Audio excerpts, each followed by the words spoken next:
Hello and welcome to Movie Film Studios, the only podcast that takes you inside the mind of two film studio executives as we unravel and then re-ravel the best that Hollywood has to offer. I'm Isaac. And I'm AJ, and this week we hired Denzel Washington to upload our minds into a recently reanimated collection of body parts. But before we get into something new, it's time for something old as we check in on our last feature in Box Office Report. Now, last week we released the monster action...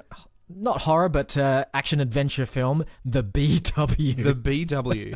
It sounds like a cable network. It does, TV yeah. So it's one down from the CW. The CW. And it's one better than the CW. That's one better. I think okay. the CW now is doing like Teen Wolf, but it's like romantic wolf comedy. Yeah, They're doing yeah. Supernatural. They're doing all the Marvel spin-offs like the it's DC. The DC's Flash. Yeah. Legends of the World of Tomorrow, Captain. I think they're owned by Warner Brothers or something. They must be. Yeah. So who's the AW?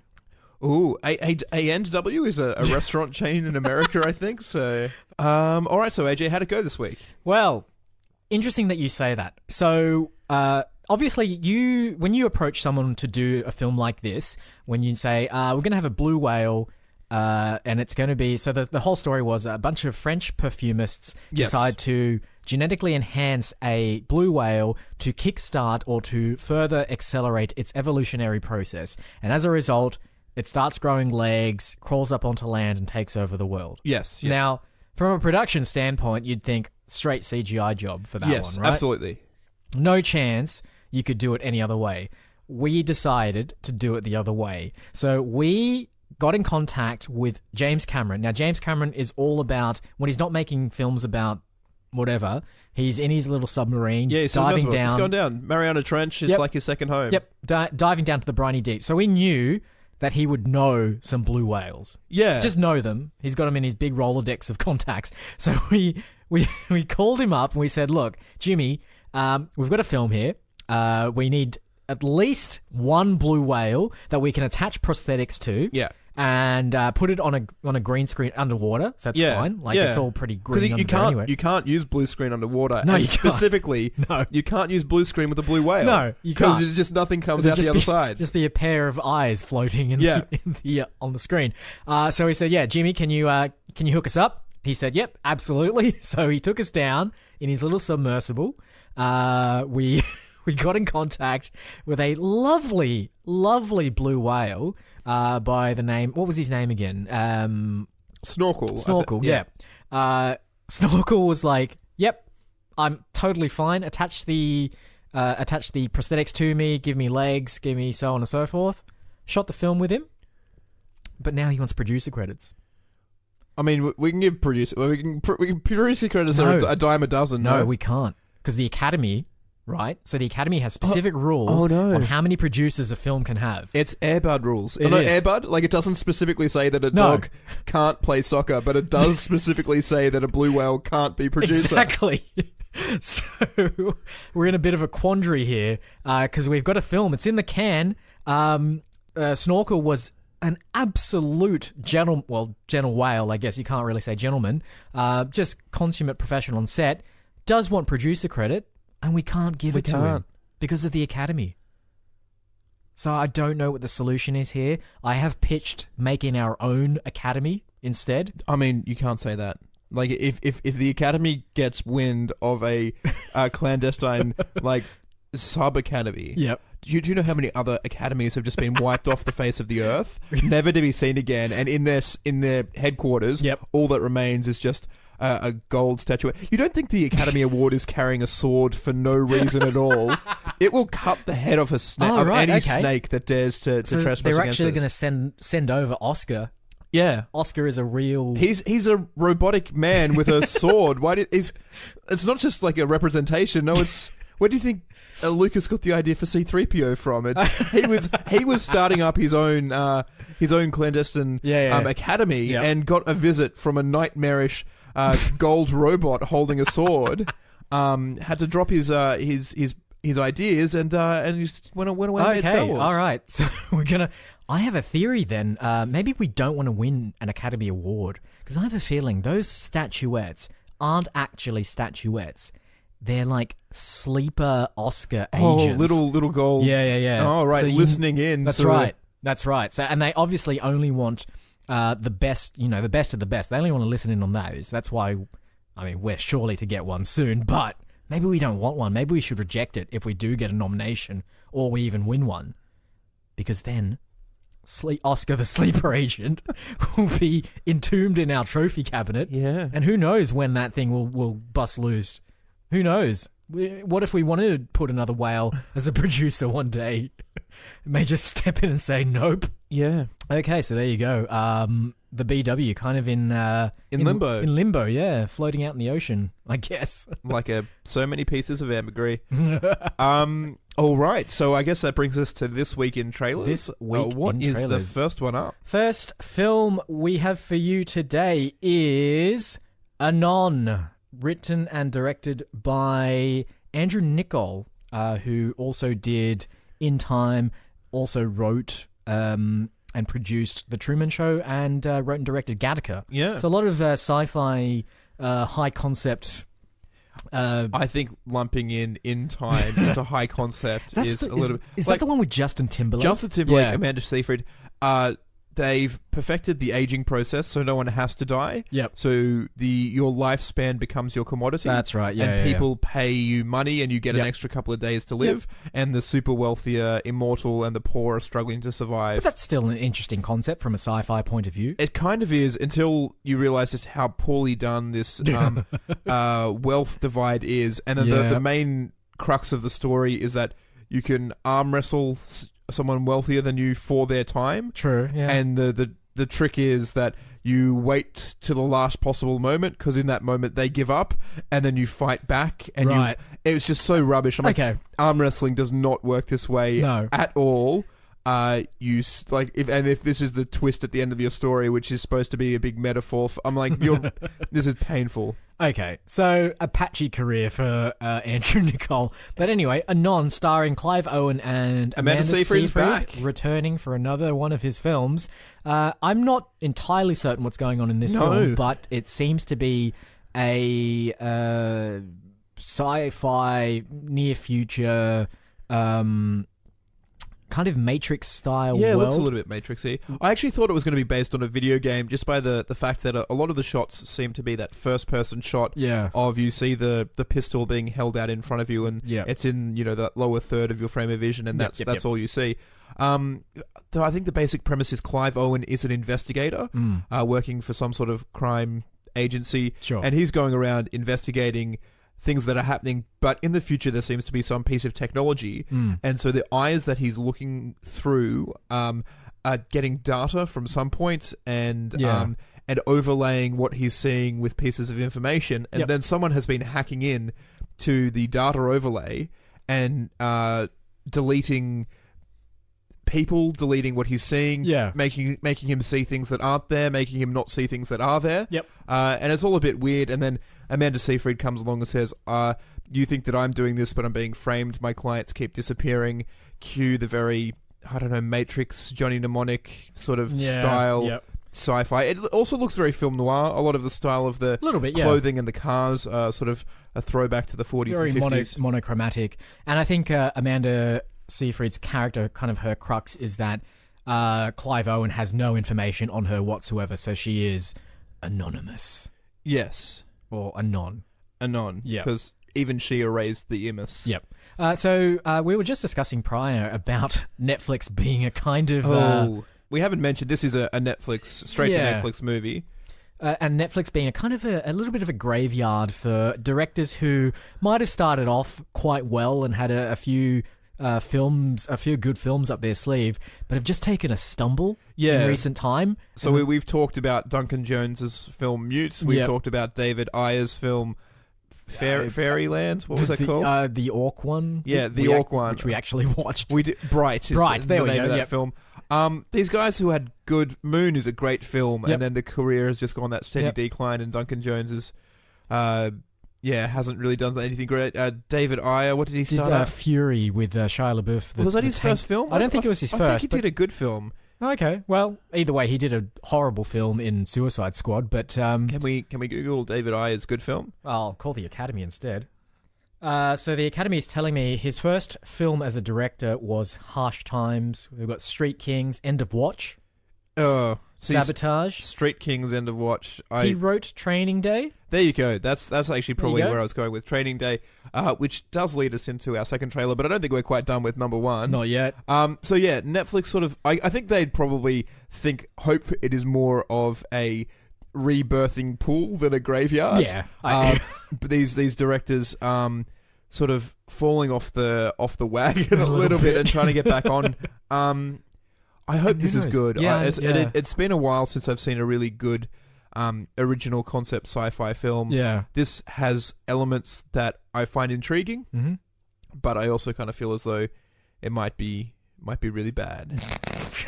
Which is... Because it's done by a director who just last film he did was really bad, and it's also straight to Netflix. So all right, trailer number 2.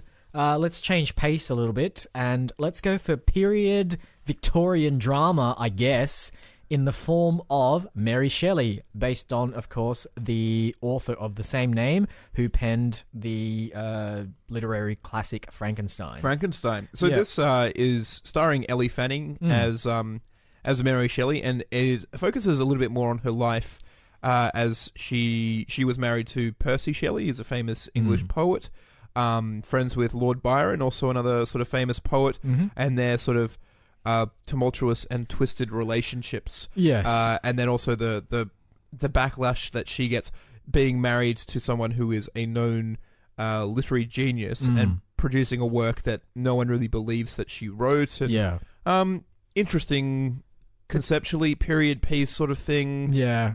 It looks all right from the trailer. It looks all right, but it's also filled with all of the trappings of any period film. Do you need to have someone like dramatically whispering to another character? Yes, you do. Do you need to have someone tearing up at some point and exclaiming that their life is their own and they must lead it as they see fit? Of course you do. You'll see all of those and more in this film because it is just that again.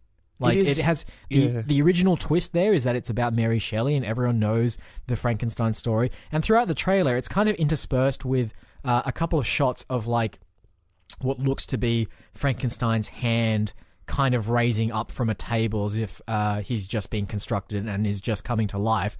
But I don't think that this film is going to go down the horror route and actually say, oh no, Mary Shelley was actually constructing a Frankenstein in the background. It instead sort of uses Frankenstein as the kind of metaphor for her tragic and broken relationships, yada, yada, yada. It is such a popular genre at the moment. I mean, Saving Mr. Banks. There was one this year about the guy who invented Wonder Woman and his sort of somewhat sadomasochistic sexual preferences. Yeah. There was Finding Neverland. Really, you can pick any classic author of the last sort of 20 years. Pretty much, yeah. And it tends to be when their books become popular. Like, so Wonder Woman became popular again. Yeah. People research the life of this professor, and they I don't even know. I couldn't name.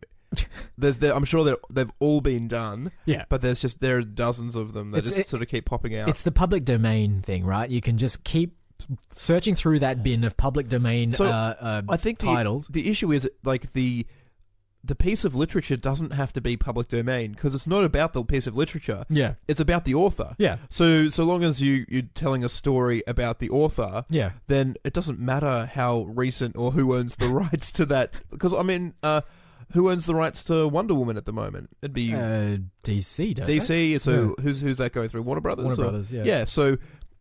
Oh, okay, so we can't make a film. Someone else is doing Wonder Woman. Let's do a story about the guy who wrote Wonder Woman. Go. Yeah. Like, it's a really cheap way of bypassing copyright laws. Interesting. And at the same time, getting the same public interest in it. Like, you know. Yeah, because you can intersperse your trailer with just like hints of like Mary Shelley does, showing an actual Frankenstein monster. Even though the film is not going to be about that at all. So the question is, does this one fit into our Dark Universe bet? Is it technically a Frankenstein film? Is this like a super prequel? Yeah. No, it doesn't. All right, okay. I refuse to watch Kingdom of the Crystal Skull again, okay? Which were the stakes of the bet, and I'm not going to do it. Okay. Trailer number 3, the final trailer for this is the week's one episode. that ties in with David Ayer having written Training Day. Indeed. Is The Equalizer 2. Yes. Which is, I believe, Denzel Washington's first ever sequel. Yeah, I think you're right. He has a really long career and a lot of really, really good films. Yeah. But has never franchised himself, never gone off and pulled this. I mean, we would have liked to have seen a Training Day 2. We would have liked to have seen a Crimson Tide 2. I would have loved to have seen a Bone Collector 2. Bone Collector 2. Why not? Oh, come on, Isaac. The Pelican Brief 2? Sure. Wasn't there a second Pelican Brief? Possibly. Maybe But he wasn't even in it. Yeah. I think that's the thing. I think he's been offered sequels before, but has never taken... Malcolm X2. Yeah. Why didn't No, he that would be Malcolm 11. Fair enough. Philadelphia 2? Remember the Titans 2? Yeah. Yeah, why not? I still remember what you tightened. Yeah, so I mean, there's a whole bunch of possibilities, and he's been in a lot of really, really good films. Yeah. But for some reason has never really taken on that franchise role. But he is reprising his role from The Equalizer, which I believe you have not seen. I've not seen, and I no. have. The basic premise of his character is he's somewhat ex-military, but trying to live a quiet life, but can't ignore injustices that are being done. Yep. I think The Equalizer may have been like he's living in a neighborhood where a gang had come along and it was extorting people for sort of protection money, and then starts taking them on, and then the big finale is in like a giant tool shop warehouse, sort of like Bunnings is the example in Australia, and he sets up, almost Home Alone style traps where like they'll step on a tripwire, but this time instead of like, I mean, I think a paint can may fall down off the trap, but like it's an axe and it comes through and it cleaves through his skull, or he gets a nail gun and is shooting people like in the eyes with nail guns.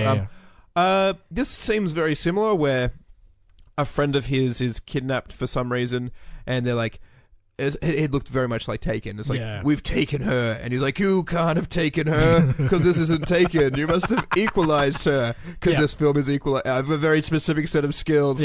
Yeah, I think that there's shots of like the Hagia Sophia in Constantinople. So they maybe are going to Eastern Europe like they did in Taken. Lots of car explosions, lots of him shooting people.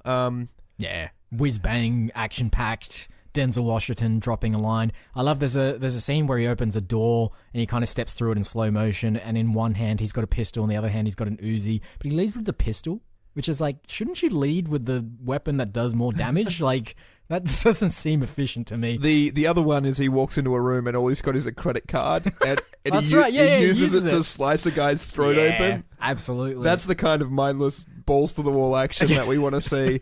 I don't know why it's older guys now. Like the Expendables is like old dudes.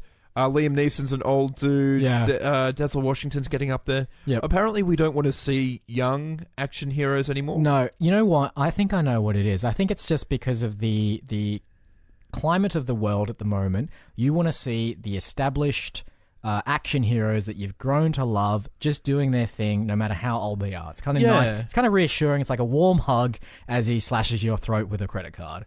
It's quite lovely. Can I also digress for a second? You mentioned in Equalizer 1 that there's a scene at a big hardware store where he sets up like Home Alone style traps. Why is it always Home Alone style? Every film that does any kind of like bespoke Rube Goldberg style traps is always compared to Home Alone. Aren't there other things to compare it to? I'm sure John Hughes, when he was writing that film, was like, and then I set up a mousetrap style trap, and then the guy who was inventing mousetrap is like, and then I set up a Rube Goldberg, but like, it's whatever the the zeitgeist. But has there not been like a film to replace Home Alone as like the new de facto standard for like the real gold standard is Home Alone 4. So, but I mean, that a thing? Did they make a fourth Home Alone? There's so many straight to video Home Alones, and I'm pretty sure most of them star French Stewart for some reason.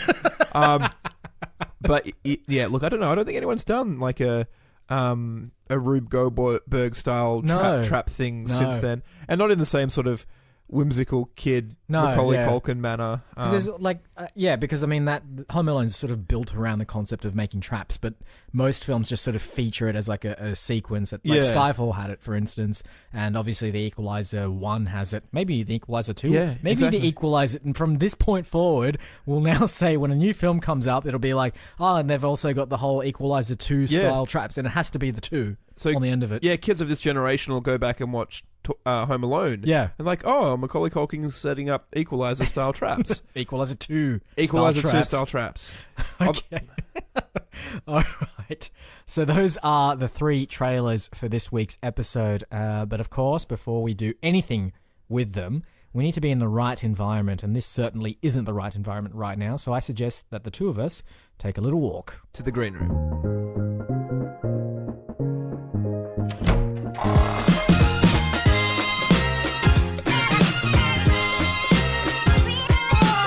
All right. Here we are Okay. in the green room. All right. I believe you chose last week I our did. monster creature horror, I and did. it's my turn. We'll do a little bit of a recap. Yes, First indeed. up, we have a near future sci-fi digital overlay, some hacking, Sinister murder with plot. with maybe a little bit of like a film noirish Yep. genre overtone. Mm-hmm. We have a story of the author of a classical piece of literature, Mm-hmm.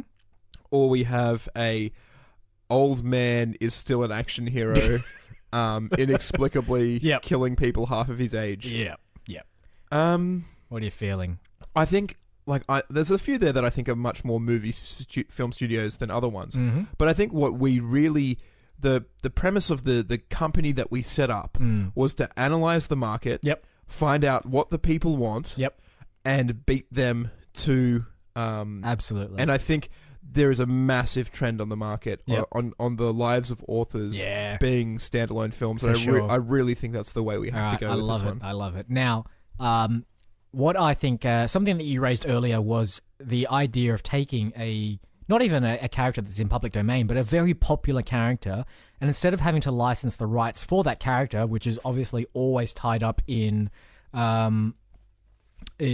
tricky legal situations and various other big studios, we just deal with the author of that particular character Exactly. instead. So we can choose any character we want, anyone that we want, no matter how expensive, no matter how unobtainable it is, any character you want. I know who I want, Oh, who do you want? but I mean, so my favorite characters of all time are Calvin and Hobbes. Okay, beautiful.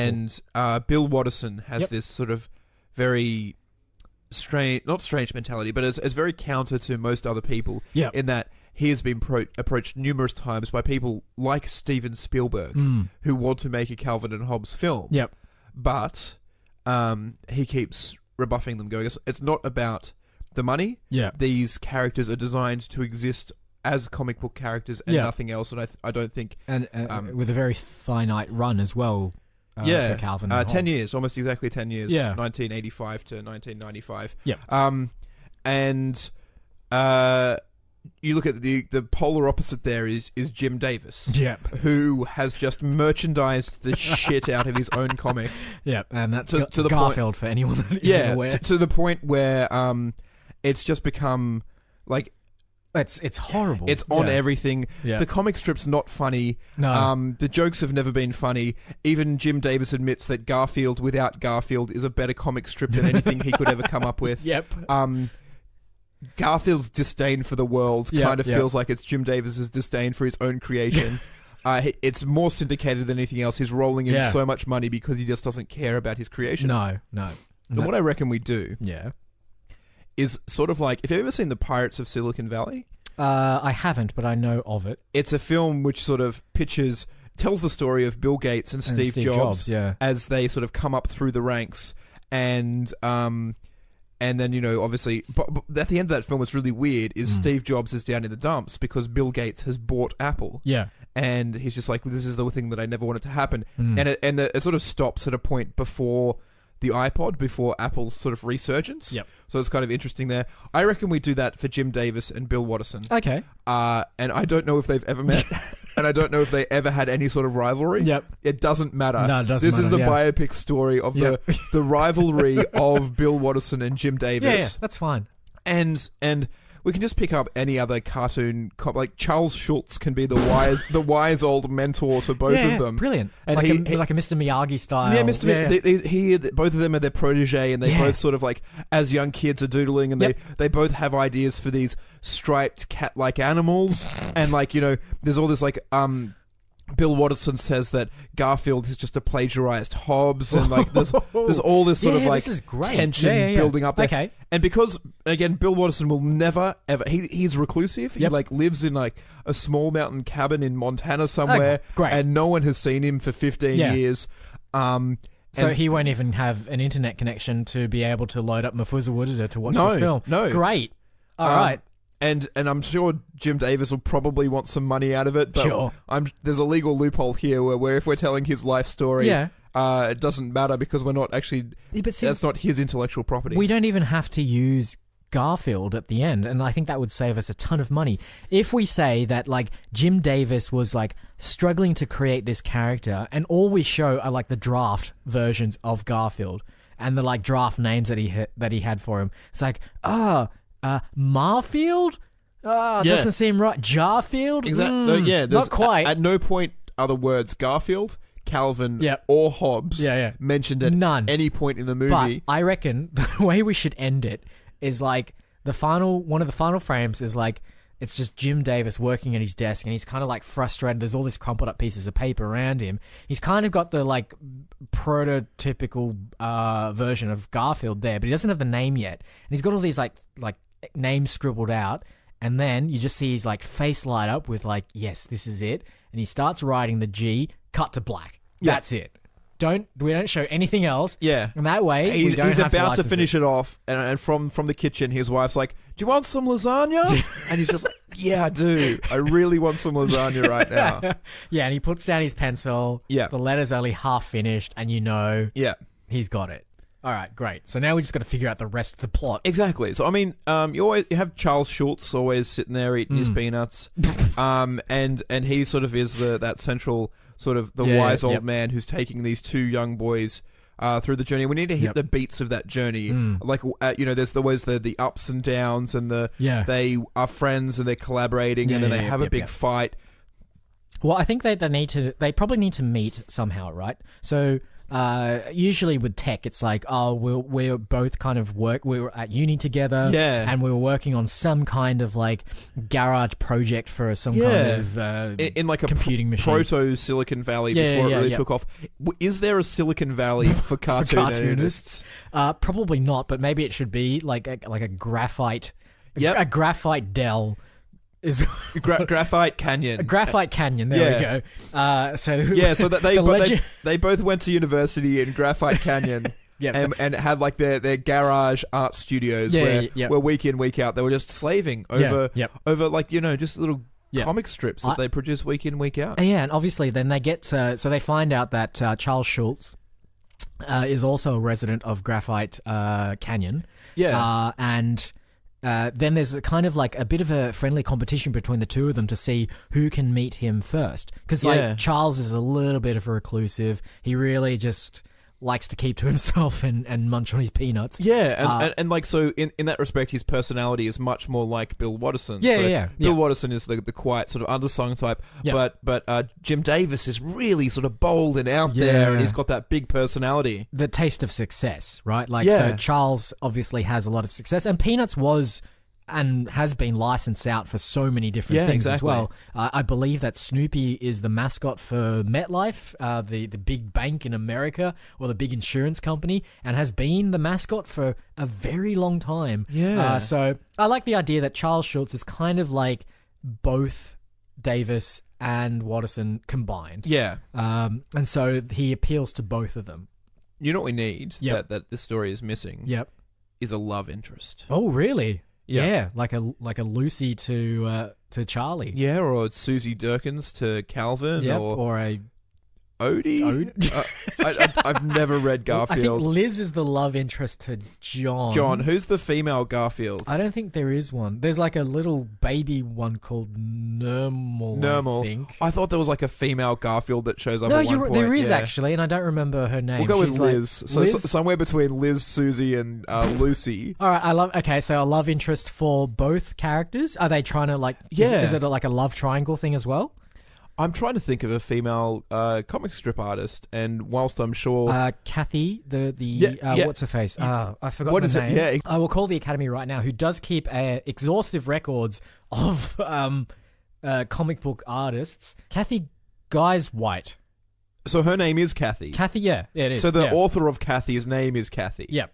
And I was going to ask, when did she start writing Kathy? I don't think these are real contemporaries of one another. Doesn't matter. So it doesn't matter. History only gets in the way of telling a good story. It truly doesn't matter. So, I mean, the Academy is telling me that she was born in September 5th, 1950, which I think probably places her around about the same time as Davis and Watterson, but it doesn't matter. It doesn't matter. I mean, who knows? I didn't even know how old Charles Schultz was at that time either, but it doesn't matter. Okay, so I like the idea that there's there's a protege triangle going on there. There's a love triangle going on there. I also think there needs to be a MacGuffin triangle, and I like the idea that they're both trying to get Charles Schultz's first drawing board. Like his first easel, or what do you call the drafting board? Yeah, drafting board, yeah. So like it's a legendary drafting board, because I like that we need to just add a little bit of magic in there too. Why not? Like both of these comics are after it because they think it will bestow them with like amazing comic writing prowess. Not literally, but just like they want it as like a spiritual device to propel their dreams. Another thing that these like sort of films tend to do is different like artistic styles. And I quite like the idea that at certain points in the film they turn into comic book style animations. Yeah. So like stylized drawings of themselves. Perfect. Inhabiting the world. Yep. And I think that probably the points where there's the most conflict or the most emotion, suddenly they turn into these 4 panels. Yep. And they're supposed to condense all of that raw emotion into just sort of like 4 panel with a few speech bubbles. And that way, like, you know, it really becomes sort of meaningful and poignant, and, you know, these artists are represented as sort of characterizations of their own artwork. I love it. So, and we'll get whoever the actors are that we get to play these comic book artists, we'll just get them to draw the comics as well. So these actors may not be illustrators at all. Yeah. But whatever their level of drawing skill, we will use them, and we'll use their individual art styles to create these comic book panels. Yeah, exactly. Even if they can only do stick figures. Totally fine. It's a extra level of authenticity that we absolutely love here at Moving Film Studios. So whoever we cast in these two, I don't know. I kind of have a vague idea of what Jim Davis looks like, but I have no idea what Charles Schultz looks like, what Kathy Guys-White looks like, or what Bill Watterson looks like. I know exactly what Bill Watterson looks like. Okay. He's very tall, thin, dark hair with a mustache. He looks like, if you've ever read Calvin and Hobbes, he looks like the dad, but with a mustache. With a mustache, okay. I imagine Kathy just looks like Kathy. A little bit. She has to, right? I think. And then, again, I have no idea what Jim Davis looks like, except I'm just picturing... I think he's like paunchy and bald. Oh, really? Because I was... whatever the owner of Garfield is, again, I've never read Garfield. Yeah, I'm fairly sure that's one of the things that you should know, that his name is John.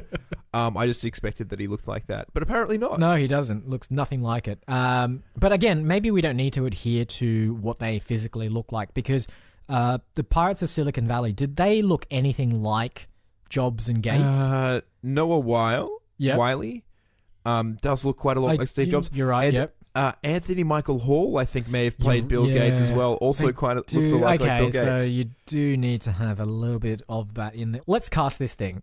All right. Let's figure out who we're going to cast. So my issue is, I think actually Ashton Kutcher would be a decent Bill Watterson. Yeah? But he's been Jobs. He's been played, yeah. I think we need younger as well. Paul Dano from he was in Looper, I think, briefly.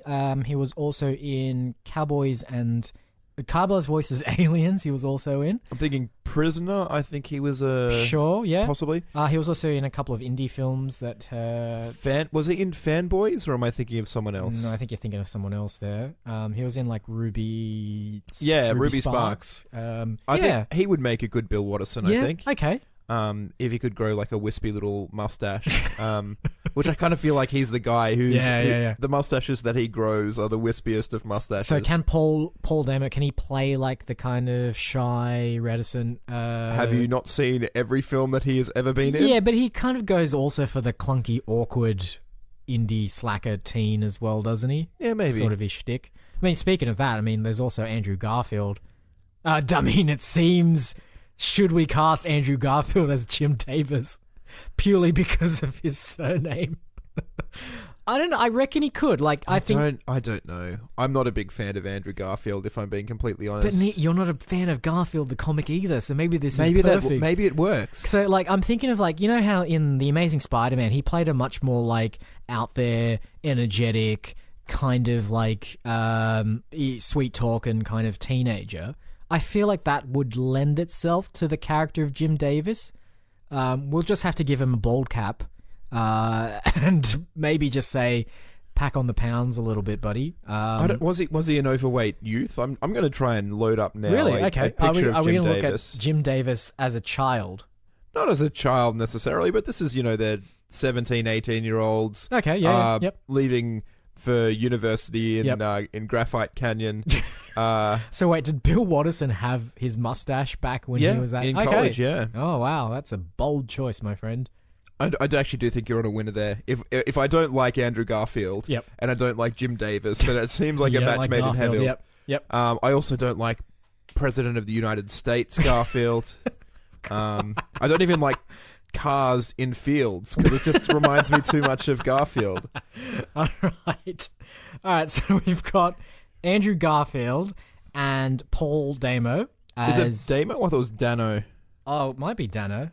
I have no idea. No, I think you're right. Actually, I think it is Dano. My apologies, Mr. Dano. And anyone who's called Damo. So Paul Dano. We'll have to get him on to grow that mustache as soon as possible. Yep. Who's playing Charles Schultz? Now, I don't know. Like, who would you imagine? J.K. Simmons. I think we recently cast. We did recently cast him, but I like. Yeah, we need someone who's like an elder statesman, right? So, I want to have him have the sort of same gravitas as the actor that played Mr. Miyagi, whose name escapes me. Pat Morita. There we go. Who is the equivalent of that these days? What about like Donald Sutherland? I mean, judging from the imagery being sent to us from the Academy, there's a hint of the Sutherland. All you need to put is a pair of big lensed 80s wireframe glasses on Donald Sutherland, and he's a dead ringer for Charles Schultz. Okay. And Kathy Geis White. Okay. I just want to cast Anna Kendrick in anything apparently. Because how about Aubrey Plaza? If we're not going to cast Anna Kendrick, we can cast Aubrey Plaza as a slightly manic. I imagine Kathy is slightly manic. You know what? Aubrey Plaza, almost spot on. All right. Like, let me just show you what the Academy is showing me. Done. Yep. Perfect. All right. So there's our cast. That's a great cast. That's a stellar lineup of actors and actresses who will absolutely do this biopic some justice. Well, I say biopic, but I mean, I'm sure with Social Network and Jobs and they took a few liberties here and there. Maybe we're a little bit more there than we are here. Maybe we can get Aaron Sorkin on board to write our film. I think he would be perfect. Be great. We can do some great walk and talk scenes and his sort of snappy. I mean, like, comics are all about the dialogue. Exactly. It's getting as much information as possible in as few words as possible because you just don't have the real estate. Yeah, exactly. And I mean, like, there's nothing real. I mean, the Kathy art style is pretty simple. Garfield's art style is pretty simple. Calvin and Hobbes probably has more art to it, but it is about the spoken word. So, Aaron Sorkin. Written by Aaron Sorkin, directed by David Fincher. Okay. What type of film would David Fincher make of our... Actually, you know what? I mean, he did the Social Network, He did, didn't he? yeah. So I think we're in really good hands here. 'Cause Yeah. this is serious subject matter. absolutely. It may or may not be historically accurate, No. but I think to bring the gravitas to the story that Yep. we really want to get Yep. across, Yep. and really capitalize on Yeah. that, And these are powerhouse American comic book authors. Wait, is Charles Schultz American? I imagine so. Like, I'm. It's obviously a German surname, but I'm fairly sure he's. Who knows about American blood? We've got a lot of Googling this episode. Obviously, we normally talk about things we know a lot about, which yes, is... he was American. All right. Okay, so yeah, I mean, we're talking about like powerhouse American comic book authors here. Who else to have better to direct a film of this magnificence and depth than David Fincher, Yep. with a film written by Aaron Sorkin, Sorkin. starring a legendary cast of actors as well. I mean, we really have. I mean, is this an Oscar? Are we? I mean, we're getting there. Yeah. In most other films that we release, there's a point there where we go, spectacle and the entertainment of the people sitting in their seats is going to be more important Yep. than getting that sort of Oscar bling. Yep. But I think there's going to be a certain point here where people are watching this film going, I'm not entertained at all. And you know what that means? We're in Oscar territory, baby. Absolutely, yep. It's one of those, like, when you're watching it, you're like, I know this film is important. I can't wait for it to be over, and I know it's going to. But I'd rather this have Dwayne The Rock Johnson and a giant gorilla smashing through downtown New York. Yeah, I mean, there's no reason why our film can't have that, really. I mean, yeah. There's going to be comic book interludes. There is comic book interludes, but they are so emotionally packed that it is just like almost uncomfortable to watch. Yep. Just like breakup scenes between Jim Davis and Yeah. like I'm sure Jim Davis and Bill Watterson on a drunken night. Yeah. I mean, a triangle has three sides. Yeah. Otherwise, it would just be like a greater than symbol. Yeah. So there has to be a connection somewhere there between Watterson and Davis. Absolutely. And like we explore that, and then the resolution of that is just like in a 3-panel comic where they're just sitting there and they don't say anything. Yeah. And then one of them just walks away. Yeah. It is almost the Garfield without Garfield. It is, actually. Where all of the dialogue's gone and it's just someone sort of standing there for a bit, and then they just sort of walk away and go, yeah, this is lonely and this is horrible and this is uncomfortable. Yep. And do we want people sitting here with popcorn on the edge of their seats? No. Yep. We want them looking at their watches going, is it okay if I get up and walk out? Yeah. Because I'm just not feeling this at all. So- and that is the kind of film that I want to make. So we need to sort of think about how long this runs for, and I'm really thinking like a 2.5 hour kind of running time on this really would give it the space that it needs to hold all of this emotion, and all of this. Is there a way drama. that we can introduce like a piece of technology into theaters that's like a electronic pulse or like some sort of like Trojan wormware that gets into everyone's timekeeping devices and literally makes the seconds tick slower? And like literally makes them feel like the passage of time is at a crawl because we've got this sort of piece of technology where it's just like, the last 2 minutes has felt like an hour. It's like, that's because it was an hour. And even though your watch says it's only been 2 minutes and it feels like an hour, like we actually do it that way as well. You know how in most films, when you walk into the cinema and you watch a film, you go in like, and it's afternoon, it's nice and bright, and then you leave and it's like dark, and like, where did all the hours go? Yeah. No one will suspect anything when they walk out of the cinema and they've spent like 5.5 hours watching our film, because it's like, oh, well, it was daytime and now it's nighttime. Now it's the next day. Yeah, exactly. I just... Great, I love it.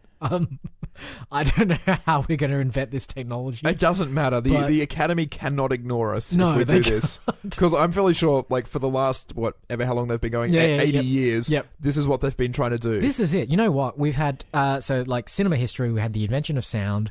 With the invention of cinema first, then the invention of like sound aligned to the actual moving images. And then we had Colour? A long gap, and then there was color, then an even longer gap. And then we had stuff like smell-o-vision. Yep. And then a huge gap, 3D goggles. 3D. Another gap. And this is, what are we going to call it? Time-altering. No, I mean, it's got to be chrono. Chrono means time. Yeah, okay. Chronostop? Chronostop, chronostretch. Yeah. Yep. was it Panavision, Yeah, CinemaScope, Chronoscope? Chronoscope. I like the Pana because it feels like it's nice and Oh, wide. stretching. Yeah. So like Panacrona. It sounds like a dessert actually. Some Italian dessert. Yeah. We'll come up with a name for it. I like it. It's chrono stretch, chrono pana stretch, chrono pana stretch. The word has to be as long. Yeah. Like it's just like you get like 3/4 of the way through the word and you're like, I don't have time to finish this word. Yes, you do. It's just too long. No, you do. If I keep going, it's gonna wait. I suppose I could keep. Yeah. So. But see, the thing is, you will have time because that device will be doing its job and stretching it out for you. All right, great. We need a title for the film. Yeah, we need one more thing, and that is the title for the film. So we're obviously dealing with a great rivalry here between Jim Davis and Bill Watterson. So it could be something like Bill versus Jim. I was thinking more like comic strip, sort of like stripped. Yep. And people think, oh, we're stripping away. Yeah. And then other people are going to read it. It's like, does that say striped? Yeah, it says striped because Hobbs and Garfield are both striped cats. And they're like, no, it definitely says stripped. Yeah. There's either 1 or 2 P's in stripped and only 1 or 2 P's in striped, and I can never remember which one. It just has to be striped then, or stripped. One of the two. One of the two. Whatever your preference is for how those words are spelt is what you will think of Exactly. So it's either going to be, according to your perspective, striped or stripped. Or stripped. And both of those work because, again, stripy cats, comic strips. Yeah. What we'll do is we'll actually release it with, like, in some areas with one title and some areas with the other to deliberately just cause confusion. Regional differences, but not even in countries that speak other languages. No. Like England, like STRIPPED. America, STRIPED. No one will know. No, I was actually thinking within the same town. Like, if you go to like the multiplex in one place and then you go somewhere else, the posters are literally spelled differently. Can we make... Okay, I think this should be a money-making venture as well. So we market the extra P as like a premium P. And so any cinema chain that wants the premium like package from us, we'll give them striped. You know what the good thing about that is? Yep. It is perfectly the dichotomy between Jim Davis and Bill Watterson. Yep. One of them is trying to merchandise and wring every last cent out of it. The premium, the license, get the bonuses, pay the money, and the other one's just simple. Nice and like stripped or striped. I can't remember which one. So for the independent cinemas, you know, the little chain ones, like here we've got the Palace and the local places. Yeah. They'll get the Bill Watterson edition of the film, and the big cineplexes, the Hoyts, the Greater Unions of the world, they'll get the Jim Davis version of the film, and the only difference is how they're spelt. One letter difference. Yeah. But that still means we have to ship 2 different versions of the film because, like, the opening titles need to reference that extra P. The posters all need to be different. It's a big expenditure for us. Yeah. But we'll charge the bigger cinemas a bit more. Exactly. All right, great. Perfect. An extra money-making scheme is always welcome to our coffers. Okay. I think that's a wrap. I think so. Great. Okay, housekeeping as per usual. We are online at moviefilmstudios.net where you can find all of our previous episodes, some bios of Isaac and myself, as well as Mufuzawudada, a database of every single film that we've created on this podcast. We're on Facebook where we post enigmatic emoji clues as to the trailers that we've watched in next week's episode. This will be a tough one. Good luck with that one, Isaac. Yeah, not a lot of response last week. I can't even remember what the clue was. No one made it past the first clue. Maybe I'll go back to posting all 3 of them at once. Yeah. Especially when they were somewhat difficult. Indeed. We are on Twitter as well. We're at Movie Film Studio. A great resource if you are a bot. And we're on iTunes, we're on Podbean, and we are on any other place that you get fine podcasts. Give us a rating on any one of those services as well. It does help. Even if you don't like it, give us a rating. Or don't. Really. Please don't. Just fake it. And I think that is it. I think you're right. All that remains is to thank you all for listening again this week. I've been Isaac. And I've been AJ. Roll credits.